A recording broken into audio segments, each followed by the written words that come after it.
Buonasera à tutti, mesdames, messieurs. Bonsoir une fois de plus. Vous nous suivez bien sûr de Rome où nous sommes là pour vous présenter les perles du Congo. Rome, c'est la capitale de l'Italie. Le pays nous accueille dans le cadre de la caravane des voix de la diaspora. Cette caravane qui a été initiée par DCB, conduite aujourd'hui par Agnès Nounou et qui est partie de Dakar pour arriver à Rome. Cette étape romaine nous permet de vous présenter ces hommes et ces femmes qui font la fierté de notre diaspora. Vous les avez vus certains et vous voyez là une femme qui compte la diaspora congolaise, la Teresa Babin Liliane. Voilà, vous avez entendu, donc il n'y avait même pas besoin. La doctoresse a une voix un peu plus fine, mais vous allez voir au fur et à mesure qu'on va avancer, elle va s'exprimer un peu plus. Alors, buonasera, dottoressa. Buonasera. Come sta? Abbastanza bene, très bien, merci. Grazie. On s'intègre, hein, on fait ce qu'on peut et on a la chance d'avoir une femme qui va nous donner le meilleur des mêmes. Alors, il faut dire que la docteure Babin, c'est une femme qui aujourd'hui fait énormément de choses. Elle est d'abord urgentiste, réanimatrice, elle est en plus conseillère à la PANAF, on vous dira ce que c'est, elle est présidente. Planète internationale, Oui. j'étais présidente dans le continent africain de l'Union mondiale pour la paix, les droits de l'homme et des peuples, hein, avec siège au Parlement européen. Elle ne veut pas tout dire en fait, il y a aussi une autre fonction qui est plus importante au niveau mondial aussi. Au niveau mondial, viens de me nommer présidente des panafricaines entrepreneuses dans le monde. Voilà, donc vous voyez que c'est une femme qui embrasse le monde et nous allons avec elle découvrir qu'est-ce qu'elle fait. Alors, docteur, il est sûr qu'aujourd'hui, dans le métier qui est le vôtre, en tant qu'urgentiste et réanimatrice, ben, ce n'est pas un quotidien qui est facile.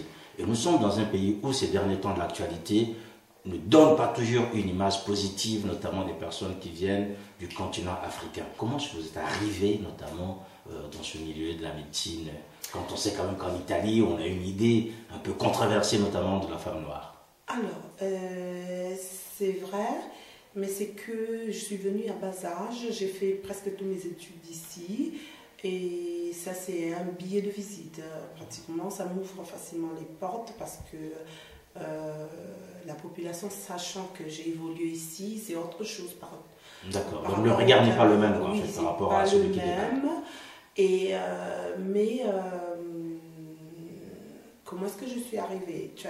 J'ai fait mes études ici, j'ai bien, je veux dire, j'ai bien été accueillie et je me trouve bien en Italie, mais le problème reste le même, c'est celui de mes frères qui arrivent, mes enfants qui arrivent.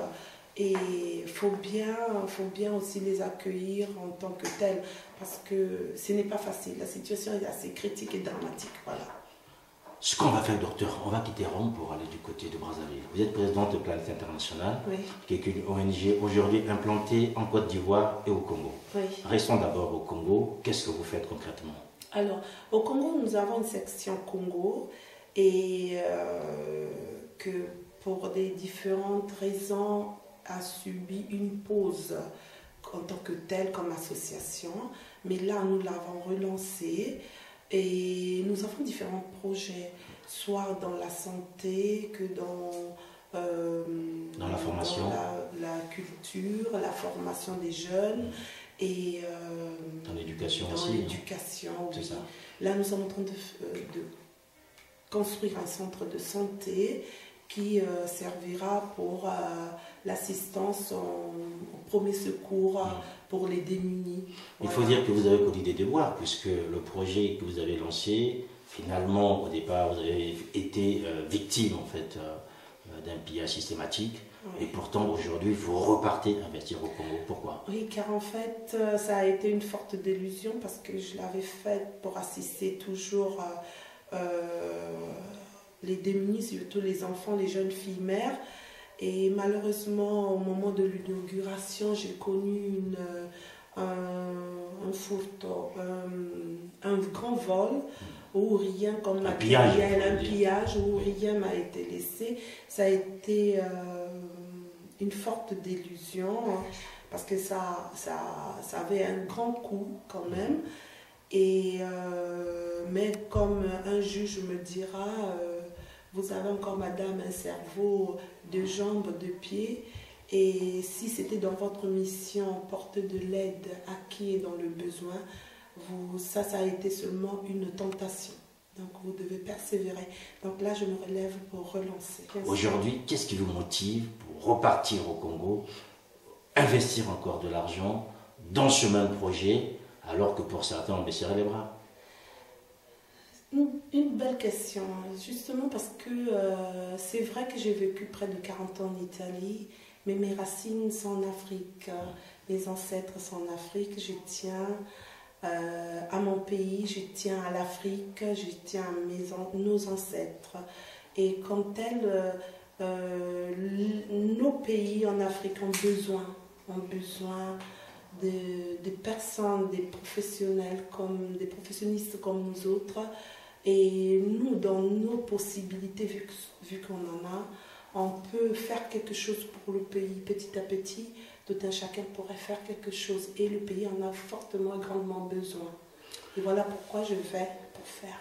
Voilà, allez pour faire, mesdames, messieurs, vous êtes donc sur Ziana TV, bien sûr, la chaîne au cœur des diasporas. Nous sommes à Rome, en compagnie du docteur Babin. Elle est urgentiste, elle est réanimatrice, elle est présidente de l'association Planète Internationale. Docteur, outre l'humanitaire, outre l'éducation, outre la formation, aujourd'hui, vous portez aussi un projet, je dirais, d'assistance directe aux pêcheurs, pas loin de là où vous habitez. Est-ce que vous pouvez nous en parler? Oui, bien sûr, avec grand plaisir. Alors, justement, parce que la crise au pays, même auparavant, a fait que la population n'a pas accès comment est-ce qu'on peut dire, à certains aliments primordiaux nécessaires pour un bien-être, le bien-être de toute personne. Je ne comprends pas pourquoi nous avons le fleuve Congo, nous avons des hectares de terrain non cultivés et tout, et la population n'a pas accès ni à l'eau potable, ni aux poissons qui est à l'intérieur du fleuve, et ni aux produits d'agriculture. Donc, dans ce sens, je me suis mobilisée, je suis partie même trouver, pour ce qui concerne les pêcheurs, le président des pêcheurs, des cataractes, vu que c'est ceux-là que je voyais devant moi. Et j'ai demandé les motivations pour lesquelles ce même poisson à peine pêché coûtait 3, 5, 6 fois plus cher. Et ils m'ont expliqué, donc par rapport à ça, ils nous ont expliqué les raisons. Par rapport à ça, nous avons activé des systèmes de solutions. Voilà. Et donc là, nous avons signé des accords de collaboration pour pouvoir leur porter de l'aide, pour avoir accès au moins, pour que chaque Congolais, même qui naît après 8 mois, puisse avoir accès aux petits poissons pêchés dans le fleuve Congo. Donc cela se passe dans le cadre d'un partenariat avec les industriels, notamment ici, qui vont accompagner, qui vous permettront, vous, en tant qu'association Planète Internationale, d'accompagner directement, en fait, soit par une dotation matérielle ou encore par un préfinancement, ces différents pêcheurs. Oui, parce que nous allons trouver des industries parce que les industriels spécialisés, en fait, spécialisés dans le secteur, en matériel de pêche. Oui, et qui vont nous refournir. Et pour pouvoir véhiculer, il y aura un problème pour véhiculer tous ces filets et tout ça, mais on verra en quelle façon. On va demander même au ministère de la pêche s'ils pourront nous donner de quoi véhiculer, ou bien pour la douane pour ne pas être taxé. Voilà, mesdames, messieurs, vous comprenez très bien qu'aujourd'hui, le souci du Congo est porté par tous. Où qu'on se trouve un Congolais, il y a toujours quelque part une pensée positive par rapport au pays. Vous l'avez entendu, mon invité est le docteur Babin, et vous comprenez qu'avec elle, on va quitter les bords du fleuve Congo pour les bords de la lagune Ébrié. Et là, nous sommes en Côte d'Ivoire. Planète Internationale est aussi en Côte d'Ivoire. Oui. Et vous avez déjà mené une action du côté de Niamey. Oui, à Niamey, nous avons été reçus par le maire d'Anyama, lequel nous a présenté, a ciblé des villages, un centre où il nous avait donné des hectares de terrain pour pouvoir construire un centre de santé, parce que ces villages, ils sont arrivés à travers l'ambassade du Congo en Italie, à travers et un grand merci à l'ambassadeur des Camara qui les a fait véhiculer pour le Congo, et c'est arrivé au ministère des Affaires, ministère de la Santé, et ça a pu être distribué dans la population congolaise, et ça, j'en suis fière et j'en suis très contente en tant qu'association. Docteur, c'est une fierté que nous partageons, puisque Ziana TV, la chaîne au cœur des diasporas, c'est aussi être là, de voir des femmes comme vous, qui entreprenez en faveur du pays et aussi en faveur de l'Afrique, puisque vous êtes une femme panafricaine. Outre ces questions, au niveau panafricain, c'est surtout la question de la femme qui vous préoccupe. Oui, voilà. Êtes-vous une féministe? Féministe, c'est trop dire. Féministe, disons que c'est trop dire. Mais disons, depuis les temps des temps, la femme a été toujours le fulcre de la société, de la communauté, de la famille. Donc, comme femme, je prends l'exemple de ma mère qui était membre de l'URFC et qui apporte le drapeau en tête. Et d'ailleurs, toutes mes activités sont inspirées à elle. Une femme combattante, très forte, capable et courageuse. Maman gentille, elle était appelée Madame Kessé, très connue. Et malheureusement qu'il n'y ait plus, perd son âme. Et disons que grâce à elle, j'ai développé en moi cette force de vouloir aider qui est dans le besoin. Les jeunes filles mères et surtout les enfants. Donc je porte surtout ici, à travers même panafricaine, et je lutte pour la promotion de ce qu'est la dignité de la femme africaine. Parce que la femme africaine n'est pas seulement ce qu'on voit, par exemple les prostituées, la femme qui est la domestique, parce que c'est ça les rôles que nous avons ici. Hein. Et même quand je me présente en tant que médecin, les gens sont surpris, hein, parce que nous sommes habitués les gens sont habitués à voir la domestique et tout, l'assistance à la maison, hein, les rôles, pas bas, excusez-moi, mais les rôles un peu, hein. Et donc je lutte surtout pour ça, parce que la femme africaine, c'est une femme forte. Une question qui est préoccupante pour vous, c'est d'abord la question des mutilations génitales. Oui, par rapport à ça, surtout avec l'association panafricaine, je fais beaucoup de conférences à propos de cet argument comme programme de sensibilisation, parce que quand même ce sont des techniques très risquantes. C'est vrai, on parle de la tradition, mais je crois que dans la tradition, il faut prendre le meilleur et les aspects négatifs, les mettre à côté. Le monde est en pleine évolution, il faut savoir faire des choix positifs. Nous avons plein de cas des femmes, des jeunes filles qui nous laissent sur cette terre suite à des pratiques pareilles, parce que suite par une hémorragie, septicémie, ou encore des accouchements très risquants, et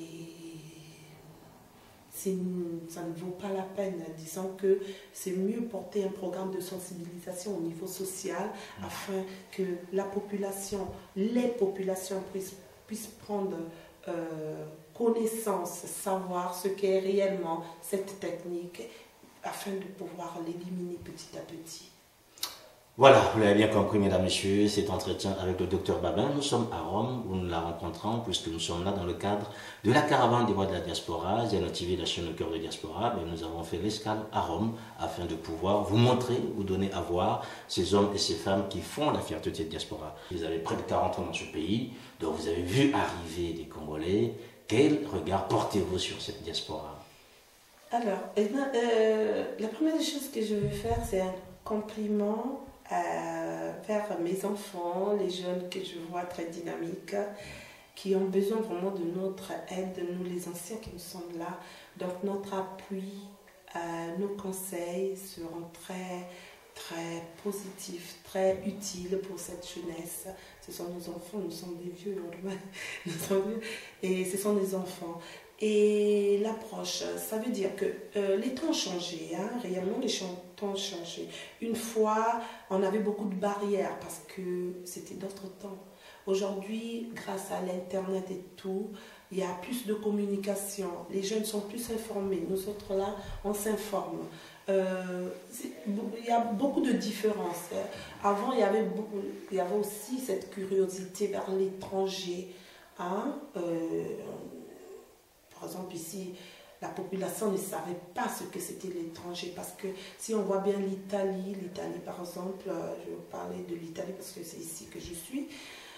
L'Italie, dans l'histoire, est partie en Somalie, en Éthiopie, Abyssinie, hein, chercher à coloniser. Et ils se sont arrêtés là. Alors que la France, les Anglais et les Portugais se sont un peu élargis dans l'histoire-ci. Ici, c'est l'Italie est un peuple qui a connu seulement ces derniers 10 ans, 10-15 ans, la masse migratoire. Ils ne savaient pas ce que c'était l'étranger, l'émigré. Hein? Et dernièrement, ils se retrouvent avec cette affluence massive, brusque, contrairement à la France. Lampedusa, et donc, c'est un impact qui porte à des attrites. Donc, la situation, surtout avec le nouveau gouvernement-là, est un peu trois points d'interrogation. Je ne voudrais pas m'allonger dans la politique, mais voilà, les temps sont différents. Les choses ont changé. Grâce à Dieu, il y a quand même un peu de communication avec la jeunesse, même si nos enfants qui naissent aujourd'hui ici ayant double culture, donc ça veut dire la culture de nous autres. Je parle de nous, même si j'ai évolué ici, mais j'y tiens à ma culture. Nous autres, de l'ancienne génération, je ne sais pas comment appeler ça, nous autres, les anciens, et eux qui viennent de naître, les deux cultures créent des problèmes. Hein? Les jeunes ne savent pas où vraiment se situer. Ça crée une crise, même une crise existentielle quelquefois. C'est à la famille maintenant d'origine, nous autres, les parents, pouvoir mieux les suivre, mieux les rassurer et mieux les guider. Rassurer, suivre, guider, mesdames, messieurs, vous comprenez très bien qu'on a affaire à une femme qui, elle, est bien assise et qui, aujourd'hui, fait la fierté de notre diaspora ici en Italie. Docteur, est-ce que vous pouvez nous raconter une anecdote par rapport à votre quotidien à l'hôpital?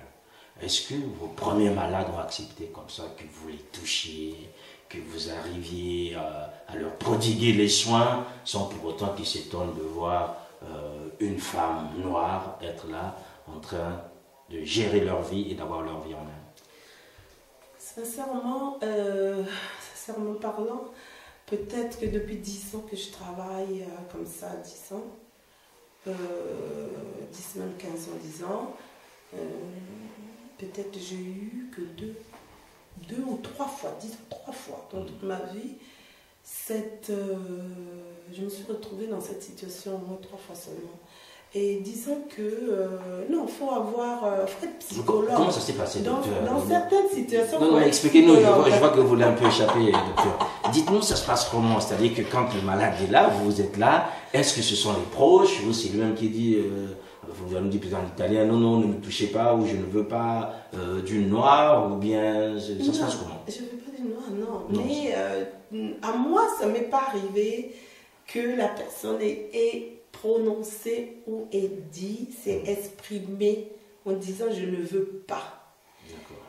C'est là où je parlais de la psychologie. Alors, parce que nous, en tant que réanimateurs, on vit beaucoup de situations, beaucoup de situations. Tu peux avoir un patient qui est devant toi, qui te raconte une chose alors que ce n'est pas celle-là. Donc, il faut savoir observer, écouter, et après prendre les conclusions. Hein? À la limite, tu visites même l'examen auditif de la personne. Hein? Alors, au premier abord, tu arrives, tu te présentes, naturellement, tu es le médecin. Et si tu vois que la personne a des allures des allures un peu comme ça, alors tu comprends qu'ils ne te calculent pas, ils ne veulent pas, alors là tu prends les distances. Ça m'est arrivé, la première fois ça m'est arrivé, mais ça date, ça peut être 5 ans de cela. Ça m'est arrivé, alors poliment, j'ai dit à l'infirmier de prendre place, parce que moi, le patient refusait mon intervention. J'ai communiqué à la centrale, et voilà, je me suis juste mis de côté, j'ai vu sa réaction, comme s'il ne voulait pas de noir et tout, et j'ai laissé, il n'y a pas eu de drame, et puis voilà. D'accord, et on se sent comment à ce moment-là? Non, rien. Le monde est beau parce que justement nous sommes tous différents. Il faut accepter aussi la différence de l'autre. Voilà, accepter la différence de l'autre, docteur. Grazie mille. Grazie a lei. Vous l'avez bien compris, mesdames et messieurs, on arrive à la fin de cet entretien. Merci à vous, merci aux hommes et aux femmes qui ont facilité ce séjour. Grazie mille a tutti. Ciao, ciao. Merci beaucoup.